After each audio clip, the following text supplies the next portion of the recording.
People will be looking at this now going, this is an absolute disgrace. Our government has got the priorities all wrong. Illegal immigrants instead of homeless kids. I mean, you've hit the nail on the head there, Patrick. When I was 16, I was homeless. I was living in kids' homes and in sheltered accommodations in, a place that had mold in the washing machine and a wasp infestation in the ceiling, versus that sprawling palace that you've just shown that's holding legal immigrants and asylum seekers in I can't remember exactly where it is that you said, but it just speaks to the indifference with which children are treated in this country. I know that I spent 14 months sofa surfing, flitting from co-workers to friends' houses, not knowing whether I was going to spend the night sat in McDonald's nursing a cup of coffee and trying to stay awake until the next morning. Meanwhile, it seems that the open borders policy is welcoming illegal immigrants and giving them a 5-star resort experience.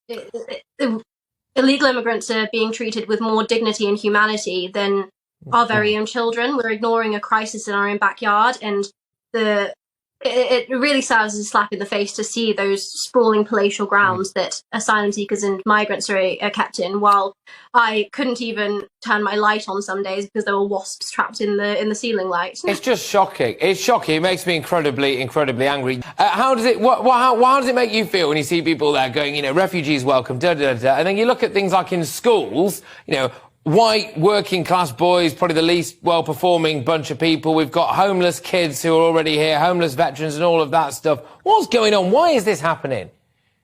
It's because, in terms of how you feel, it's on behalf of the British people, it's mostly that we don't feel that we're in control. It's because there's absolute lack of appetite from both the media, the legacy media establishment, as well as the political class. 2 examples, I'll tell you the reality. For example, Rishi Sunak and the political class focus on certain aspects of this crisis because they don't want to be too politically incorrect. He would say, I'm going to come to Parliament and I'm going to talk about the backlog, the case backlog. I'm going to fix that. That's the problem. The media yesterday, the BBC, talked about fruit picking, saying we're going to bring in 45,000 fruit pickers and, this might be an issue with migration.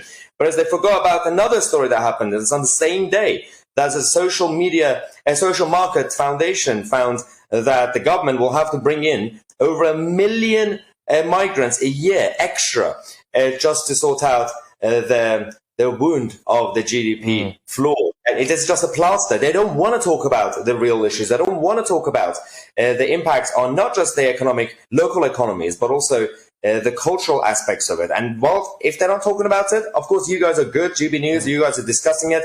But if they're not creating the narrative, then we're not in control.